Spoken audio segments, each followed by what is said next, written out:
12장 35절에서 48절 말씀입니다.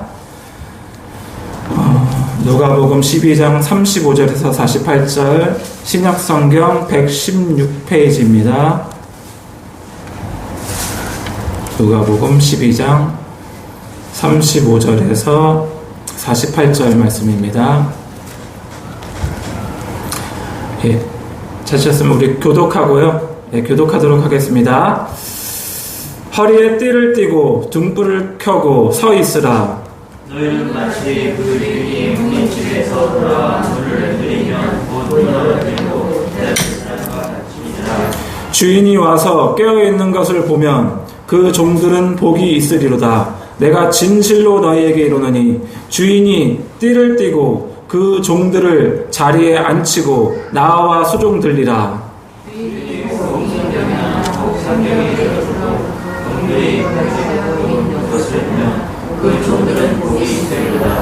너희도 아는 바니 집 주인이 만일 도둑이 어느 때에 이를 줄 알았더라면 그 집을 뚫지 못하게 하였으리라. 그러므로 너희도 조심하고 있으라. 생각하지 않을 때 인자가 오리라 하시니라. 베드로가 여짜오되 주께서 이 비유를 우리에게 하심이니까 모든 사람에게 하심이니까. 주께서 이제 지혜 있고 진실한 종리가 되어 주인에게 그 종들을 갖다 때려라 하시라고 줄자가 하느냐. 주인이 이를 때 그 종이 그렇게 하는 것을 보면 그 종은 복이 있으리로다. 내가 참으로 너희에게 이르노니 주인이 모든 소리를 그에게 맡기리라. 만일 그 종이 마음에 생각하기를 주인이 더디 오리라 하여 남녀 종들을 때리며 먹고 마시고 취하게 되면 생각하지 않는 나의 잘못하는 시각에 그 종이 주인이 이르러 몸이 때리고 신실하지 아니한 자의 같은 벌에 처하리니. 주인의 뜻을 알고도 준비하지 아니하고 그 뜻대로 행하지 아니한 종은 많이 맞을 것이요. 다 같이요. 알지 못하고 맞을 일을 행한 종은 적게 맞으리라. 무릇 많이 받은 자에게는 많이 요구할 것이요 많이 맡은 자에게는 많이 달라 할 것이니라. 아멘. 오늘은 제목이 청지기의 삶인데요. 예전에 이런 말이 있었어요. 예수님이 오실 거니까 깨어있어라. 그런데 언제 오시느냐? 언제 오시냐면 우리 성도님들이 제일 안 올 때. 그게 언제냐면 공예배 중에 언제냐면 수요일 비 오는 날. 네, 수요일 비 오는 날 제일 사람이 많이 안 올 때 그때 예수님이 올 거라. 그러니까 이런 유머스러운 얘기가 있었어요. 그만큼 우리 사람들은 환경에 따라 우리는 교회에 오기도 하고 오지 못할 때도 있어요. 그런데 예수님은 우리에게 언제 올지 모르니까 항상 깨어 있으라고 이렇게 말씀하시거든요. 첫째, 이거 첫째 의미는 없는데 청지기는 깨어 있어야 합니다. 예. 마가복음 13장 35절에서 37절에 이런 말씀이 있어요. 그러므로 깨어있으라. 집 주인이 언제 올는지 혹 저물 때일는지 밤중일는지 닭 울 때일는지 새벽일는지 너희가 알지 못함이라. 그가 호련히 와서 너희가 자는 것을 보지 않도록 하라. 깨어있으라. 내가 너희에게 하는 이 말은 모든 사람에게 하는 말이니라 하시니라. 아멘. 그러니까 이 말은 우리가 24시간 잠도 안 자고 눈 떠서 항상 깨어 있어야 되는 말이 아니고 우리의 마음 자세를 말하는 거예요. 우리가 언제 예수님이 오더라도 우리는 마음 자세가 항상 예수님이 오길만을 기다리고 있어야 돼요. 그게 깨어 있는 거예요. 그래서 어느 사람은 이렇게 생각할 수도 있어요. 그러면 예수님이 올 때쯤을 맞춰가지고 내가 깨어있으면 되겠다. 이렇게 생각할 수도 있잖아요. 근데 제가 어렸을 때 그 생각을 했었어요. 좀 내 삶 이렇게 좀 살다가 예수님 한 요쯤 올 때 같다. 그러면 내가 나이 어느 정도 되면 그때는 깨어있어야지.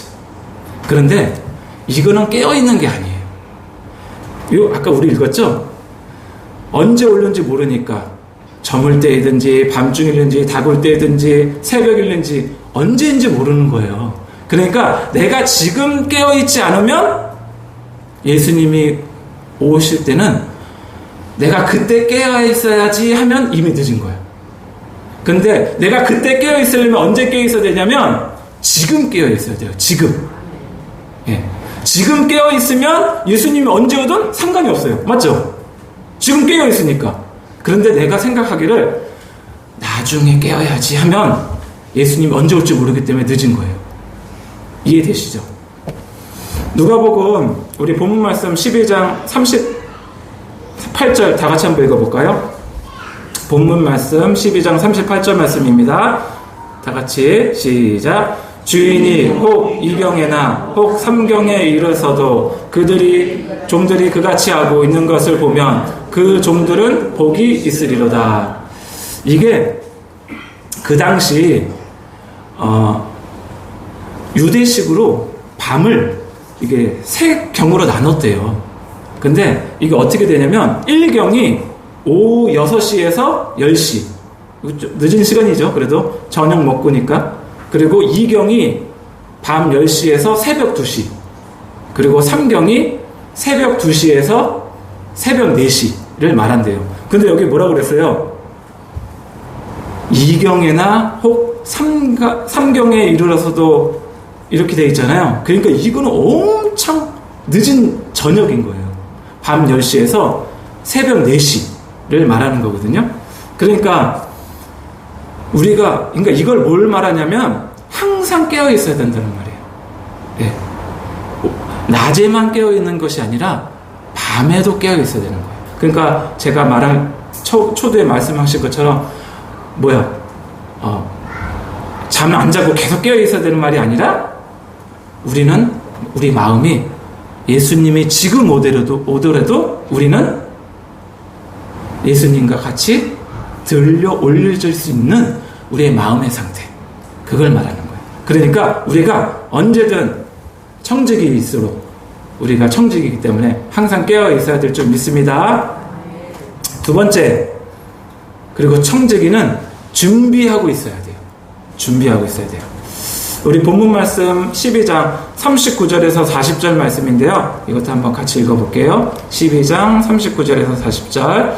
너희도 아는 바니 주인이 만일 도둑이 어느 때에 이를 줄 알았더라면 그 집을 뚫지 못하게 하였으리라. 그러므로 너희도 준비하고 있으라. 생각하지 않을 때에 인자가 오리라 하시니라.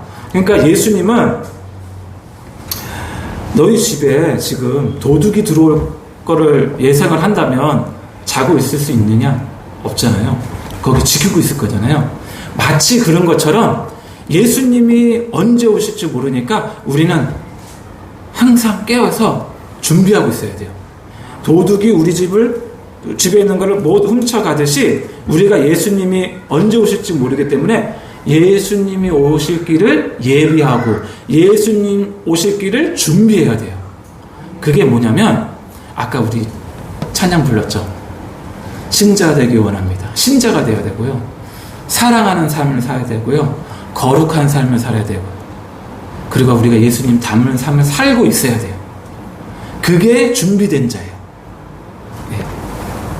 세 번째, 청지기는 지혜로워야 합니다. 누가복음 16장 8절에 이런 말씀이 있어요.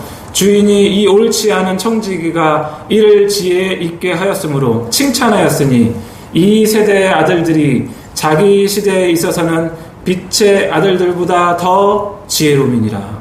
이게 뭐냐면 옳지 않은 청지기의 비유 말씀이거든요. 근데 이 옳지 않은 청지기가 예수님께 칭찬을 받았어요. 왜 그러냐면 이 옳지 않은 청지기가 지혜롭게 했는데 뭘 했냐면 자기가 이제 주인에게 혼날 거를 알고 그 주인의 소유를 가지고 지혜롭게 사용했다는 거예요. 그거를 보고 예수님이 지혜롭게 했다고 하는 거예요. 그러니까 우리가 청지기잖아요. 우리는 청지기의 삶을 살 때 항상 지혜롭게 살아야 돼요. 그런데 그 옳지 않은 청지기의 됨됨이를 우리는 닮으면 안 되지만 그 옳지 않은 청지기가 지혜롭게 한 그 행위, 그거를 해야 돼요. 예. 그래서 우리 청지기는 지혜로워야 합니다. 그리고 몇 번째인가요? 그 다음에 네 번째군요. 네 번째, 청지기는 진실해야 합니다. 본문 말씀 42절 한번 읽어보겠습니다. 42절이요. 시작. 주께서 이르시되 지혜 있고 진실한 청지기가 되어 주인에게 그 집 종들을 맡아 때를 따라 양식을 나누어 줄 자가 누구냐. 이 청지기는 진실해야 돼요. 그런데 어떻게 진실해야 되냐면, 이걸 바꿔 말하면 뭐냐면 정직해야 돼요. 우리가 하나님의 일에 있어서 청지기는 뭐예요? 주인의 소유를 맡고 있는 자거든요. 근데 주인의 소유를 맡고 있는 자는 그 소유를 자기의 것으로 사용하지 하는 것이 아니라 주인의 것이기 때문에 이것을 어떻게 사용해야 되냐면, 아까 지혜롭게 사용할 뿐만 아니라 진실하게, 바꿔 말해서 정직하게 사용해야 돼요. 정직하게. 그런데 여기에 보면 또 아까 우리 읽었는데, 그 집 종들을 맡아 때를 따라 양식을 나누어 줄 자가 바로 청지기예요. 때를 따라 나누어 줄 자가 되어야 돼요. 우리 청지기는. 예를 들어서 목사님들이 말씀 선포할 때 그때 필요한 말씀들을 때를 따라 말씀하는 것이 그 종들에게 양식을 나눠주는 거예요. 이해되시죠? 근데 이거는 단순히 목회자의 이야기뿐만 아니라 이거는 모든 사람에게 해당돼요. 우리가 나중에 예수님이 오실 때 선악간에 우리가 어떻게 한 거에 따라 심판받을 거거든요. 그러면 우리가 어떻게 하느냐에 따라 하나님께 칭찬받을 수도 있고요, 하나님께 정죄를 받을 수도 있어요. 그렇기 때문에 우리는 청지기로서 진실하게, 정직하게 사용해야 될 줄 믿습니다. 그리고 청지기는 충성되어야 합니다. 고린도전서 4장 1절에서 2절 말씀에 이런 말씀이 있어요. 사람이 마땅히 우리를 그리스도의 일꾼이요 하나님의 비밀을 맡은 자로 여길지어다. 2절. 그리고 맡은 자들에게 구할 것은 충성이니라.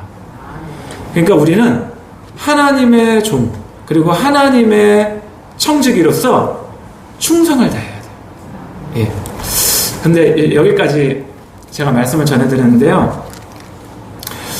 그러면 이렇게 느껴질 수가 있어요. 이거 참, 그러면 우리 삶은 좀 답답할 수 있겠다. 재미없을 수 있겠다, 삶이. 왜냐하면 하나님께서 그 소유를 우리에게 맡기신 거거든요. 근데 그 소유를 맡기셨는데 그 소유를 우리 마음대로 사용할 수가 없는 거예요. 우리 마음대로 사용하는 게 아니라 주인이 원하는 대로 사용하는 거예요.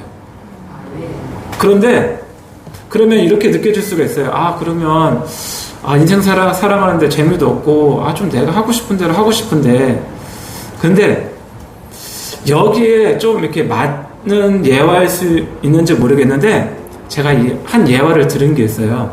이 예화가 우리 삶 속에서 좀 도움이 되었으면 좋겠어요. 뭐냐면 어느 한 여자가 있었어요. 근데 이 여자는 노예예요. 그래서 노예에서 팔려가지고 그 주인의 말을 들어야 되는데 그 주인이 어떤 조건을 내달았냐면 계약서에다 이렇게 썼어요. 아침에 일어나면 아침밥을 한다. 해놓는다. 몇 시까지. 그리고 설거지를 하고 그 다음에 청소를 몇 시에서 몇 시까지 한다. 그리고 점심시간은 몇 시까지 딱 맞춰서 해야 된다. 그리고 또 청소하고 나머지 시간에는 또 창고를 정리해야 된다. 등등 이렇게 많이 해놨어요. 그런데 이 여자가 너무 힘들고 너무 괴롭게 사는 거예요. 그런데 어느 날 그 얘기를 듣고 어떤 사람이 와가지고 내가 이 노예를 내가 사겠다. 얼마 되면 되겠냐? 그러니까 얼마라고 했다. 그래서 그 돈을 주고 사왔어요. 사왔는데 이 여자가 이 남자가 너무 좋은 거예요. 그래가지고 너무 좋아서 만남 속에서 이 남자와 결혼을 하게 된 거예요. 근데 결혼을 하게 됐는데 그래서 이제 너무 행복하게 살았어요. 그래가지고 너무 행복하게 오랫동안 살았는데 나중에 이 여자가 우연히 자기가 그동안에 전에 노예 생활했던 그 계약서를 보게 된 거예요. 그런데 그 노예 생활을 했던 거랑 지금 행복하게 살았던 게 계약 똑같은 거예요. 삶이 똑같았던 거예요. 근데 그 전에는 내가 이 계약서대로 몇 시에 일어나서 아침밥을 하고 청소를 해야 되고 점심은 언제 하고 청소를 해야 하고 뭐 창고 정리를 해야 되고 이랬던 게 행복한 사람을 만나서 했던 거랑 똑같은 거예요. 변함이 없었던 거예요. 아침에 똑같이 일어나서 밥하고. 그러니까 이걸 뭘 말하냐면 우리가 청직이라서 힘들고 어떨 때는 내 마음대로 내 소유로 내 마음대로 사용하고 싶지만 그럴 때도 있지만 이게 내가 노예라고 생각하고 살아가면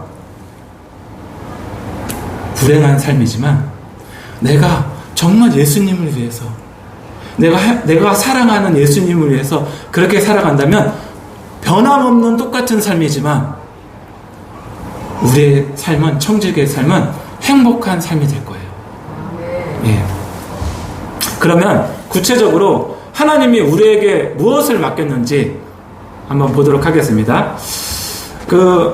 제가 영어는 잘 모르는데 NIV 성경에 The New American Commentary 그 주석에 보면은 이런 게 있어요. 하나님이 우리에게 맡기신 게 있다.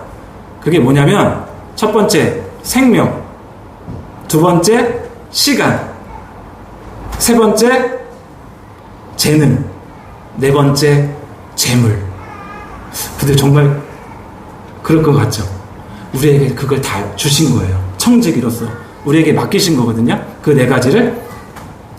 첫 번째, 하나님은 우리에게 생명을 주셨습니다. 하나님은 우리 지금 살아있는 모든 자들에게 똑같이 생명을 주셨어요.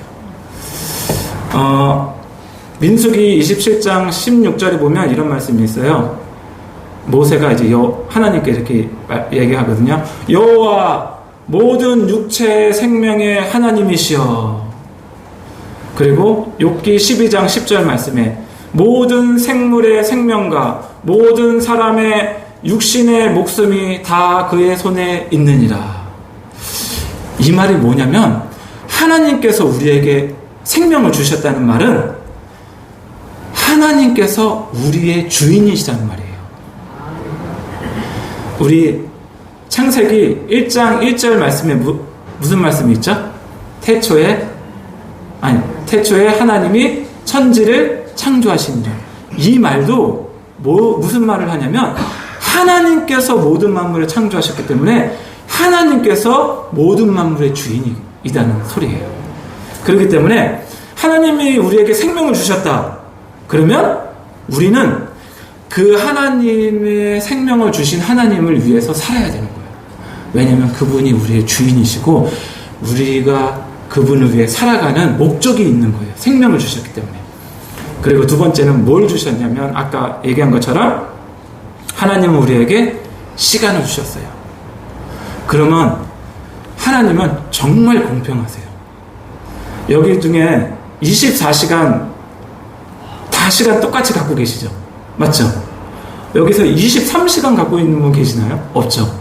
아니면 좀 하나님에게 특별한 사람이라 25시간 갖고 계신 분 없죠. 하나님은 공평하게 우리에게 24시간이라는 시간을 각 개인에게 주셨어요. 그렇기 때문에 우리는 이 시간을 어떻게 사용하느냐에 따라서 우리는 하나님으로부터 올바른 청지기의 삶을 사느냐, 아니면 이 시간을 잘 못 사용하느냐에 따라서 옳지 않은 청지기의 삶을 사느냐에 결정이 달려 있어요. 그렇기 때문에 우리는 이 시간을 정말로 잘 사용해야 돼요.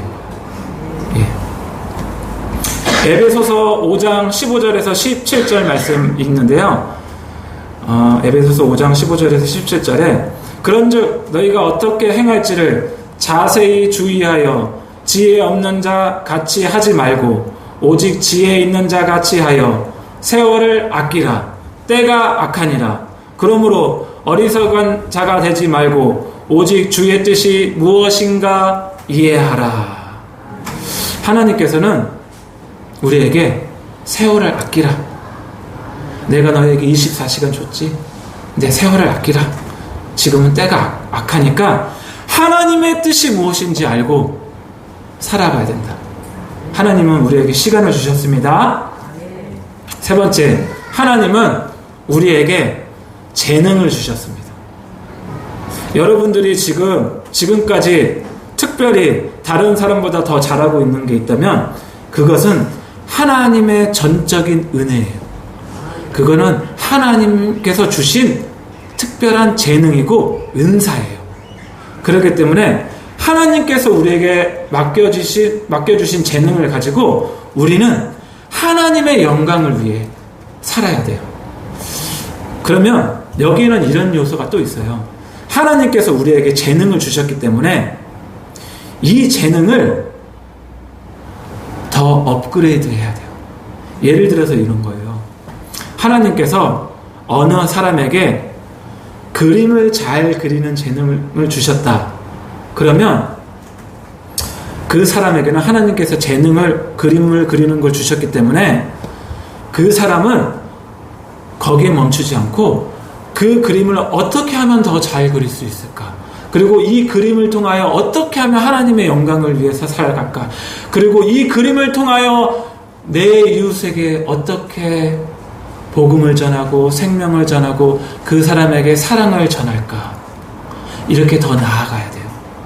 그것이 하나님께서 우리에게 재능을 주신 이유예요. 그게 하나님께서 우리에게 주신 재능, 청지기의 삶이에요. 그리고 네 번째, 하나님은 우리에게 재물을 주셨습니다. 여러분들이 일하면서 살아가면서 돈을 벌고 월급을 받고 사업을 하든지 이런 모든 것들이 하나님께서 허락하시고 하나님께서 인정하셨기 때문에 우리가 그 재물을 얻을 수 있는 거예요. 믿으세요? 만약에 하나님께서 그걸 허락하지 않으시면 우리는 그러한 재물을 얻을 수가 없어요.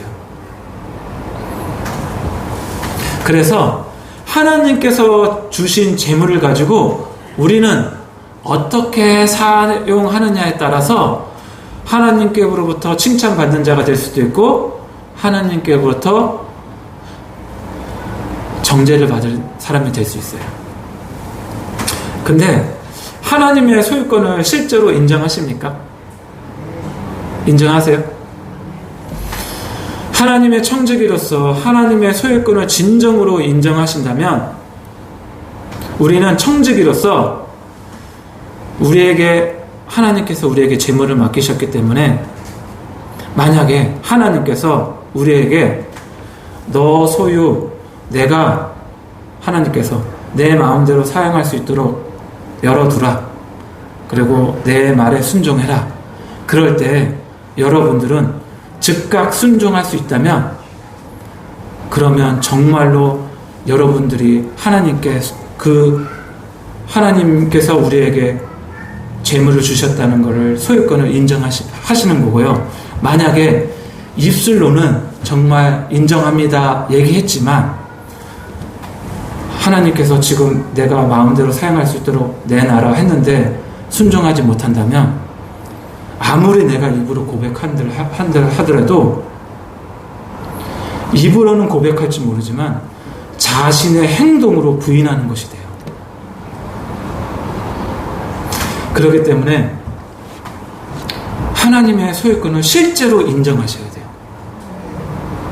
하나님께서 그래서 마태복음 6장 21절에 6장 19절에서 21절에 이런 말씀이 있어요. 마태복음 6장 24절에 먼저 보겠습니다. 마태복음 6장 24절에 한 사람이 두 주인을 섬기지 못할 것이니 혹 이를 미워하고 저를 사랑하거나 혹 이를 중히 여기고 저를 경히 여김이라. 너희가 하나님과 재물을 겸하여 섬기지 못하느니라. 이거 예수님께서 말씀하신 거거든요. 그거 아세요?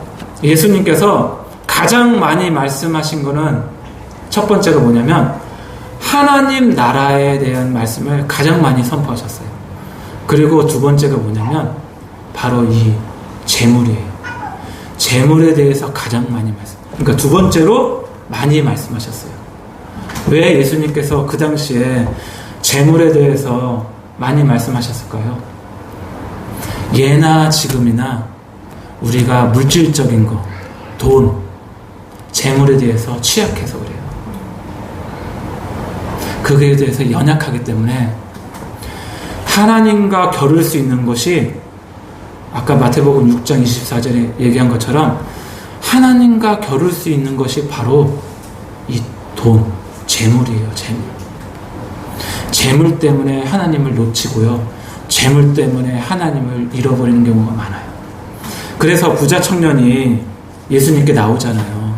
선생님, 무엇을 하여야 영생을 얻으리까? 이렇게 말할 때 내가 가지고 있는 모든 것을 팔아 가난한 자에게 나눠주라 하니까 그 부자 청년이 근심하여 떠나갔다 했잖아요. 만약에 그때 순종했으면 그 사람은 천국에 갔을 거예요. 근데 그 청년 천국 못 간 거 아시죠? 그 뒤에 바로 뭐가 나오냐면 부자가 하늘나라에 들어가기 얼마나 어려운지 낙타가 바늘귀에 들어가는 것보다 더 어렵다고 이렇게 바로 말씀하시거든요. 천국 못 들어갔다는 거예요. 근데 제가 왜 이런 얘기를 지금 할 수밖에 없냐면 예나 지금이나 재물에 대해서 너무 취약해요. 우리가 입으로는 하나님, 우리의 모든 소유가 주님의 것입니다. 이렇게 얘기하지만 우리의 소유 못 내놔요. 하나님이 내놓으라고 하면 못 내놔요. 꽉 잡고 있어요. 왜냐하면 이게 나의 안식이거든요. 이게 나의 힘이거든요.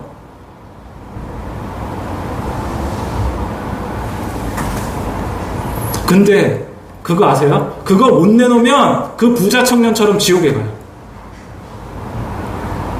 한 사람이 두 주인을 섬길 수 없대잖아요. 저희가 헌금 강조하는 거 아닌데요. 11조도 못 내는 사람이 있어요. 11조도. 11조 왜 내요? 10분의 1을 자기 소유의 10분의 1을 하나님께 드리는 거잖아요. 그거 왜 내냐면 내 소유는 하나님의 것입니다. 그렇기 때문에 이 10분의 1을 주님께 드립니다. 이런 메시지가 있거든요. 그런데 11조도 못 내면서 내 소유를 모두 주님께 드릴 수 있다고 이렇게 얘기하면 이거 거짓말이죠. 11조도 내면서 덜덜 떨면서 못 내면서 저 지금 헌금 강조하는 거 아니에요. 제가 헌금 강조할 이유도 없어요. 근데 예수님이 지금 우리에게 이렇게 말씀하고 계시는 것 같아요. 너희가 정말 나를 섬기냐, 그러니까 예수님을 섬기느냐, 돈을 섬기느냐. 마태복음 16장 19절에서 21절 말씀에 이런 말씀이 있어요. 너희를 위하여 보물을 땅에 쌓아두지 말라. 거기는 좀과 동록이 해하며 도둑이 구멍을 뚫고 도둑질하느니라. 오직 너희를 위하여 보물을 하늘에 쌓아두라. 거기는 좀이나 동록이 해하지 못하며 도둑이 구멍을 뚫지도 못하고 도둑질도 못하느니라. 내 보물이 있는 그곳에는 내 마음도 있느니라. 믿으세요? 예수님이 말씀하신 거거든요. 그러니까 우리는 청지기로서 이 땅에 재물을 쌓는 것이 아니고 하늘에 재물을 쌓아야 되잖아요. 거기는 뺏지도 못한대요. 그리고 거기에는 우리의 상급이 쌓인대요. 그런데 네 보물이 있는 곳에 네 마음도 있대요. 이게 무슨 말이냐면 네가 이 땅에서 재물을 가지고 재물 때문에 얽매여 살고 재물 때문에 하나님을 선택하지 못하는데 어떻게 하늘나라의 마음을 가지고 살겠느냐 이 말이에요. 우리 하늘나라에 대한 소망을 가지고 살잖아요. 우리가 천국에 갈 거 믿고. 그런데 재물이 땅에 쌓아두면 우리가 마음이 어디에 있어요? 이 땅에 있는 거예요. 재물에. 그런데 우리가 하늘에 두면 바꿔 말해서 우리가 재물을 하늘에 쌓아두면 우리 마음이 어디에 있는 거예요? 하늘에 있는 거잖아요. 그러니까 우리가 하늘을 보고 그 하늘나라를 보고 살면은 우리의 마음이 지금 우리의 재물이 하늘나라에 쌓고 있기 때문에 우리의 마음이 지금 하늘나라에 있다는 거예요. 지금 우리의 마음이 어디에 있습니까? 이 땅에 돈에 있습니까? 아니면 하늘나라의 창고에 있습니까?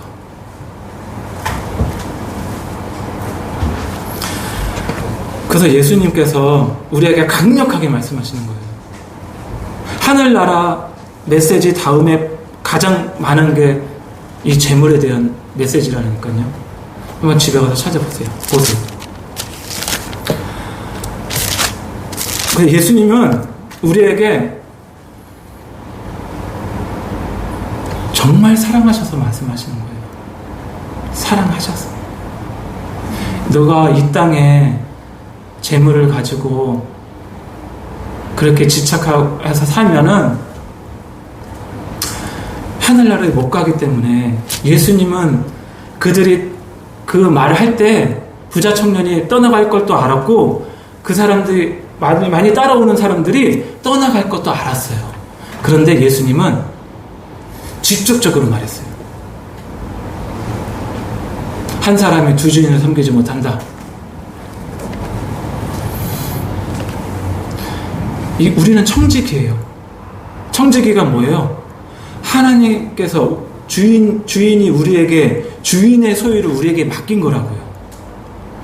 우리의 재물과 우리의 시간과 생명과 모든 재능은 우리의 것이 아니라고요. 이건 누구 거예요? 다 하나님의 거라고요. 근데 이 모든 것이 다 하나님의 것인데 하나님을 위해 사용하지 않고 하나님의 영광을 위해 사용하지 않으면 우리는 말은 하나님의 주인이고 말은 하나님의 영광을 위하여 산다고 하지만 실제 삶은 내 돈, 내 명예, 내 재물을 위해서 사는 거예요. 그렇기 때문에 정말 이 시간에 성령님께서 깨닫는 마음을 주셔가지고 정말 그렇구나. 예수님께서 왜 우리에게 이렇게 말씀하시는지 알겠어. 우리는 하나님께서 우리에게 맡겨주신 것을 하나님의 영광을 위해 사용해야 되는구나. 그게 시간이 됐든 재물이 됐든 재능이 됐든 재물이 됐든 재능이 됐든 무엇이 됐든 간에 하나님의 영광을 위해 살아가는 우리 주님의 교회 성도님 되기를 예수님의 이름으로 축복합니다. 네. 우리 찬송가 435장 부르겠습니다.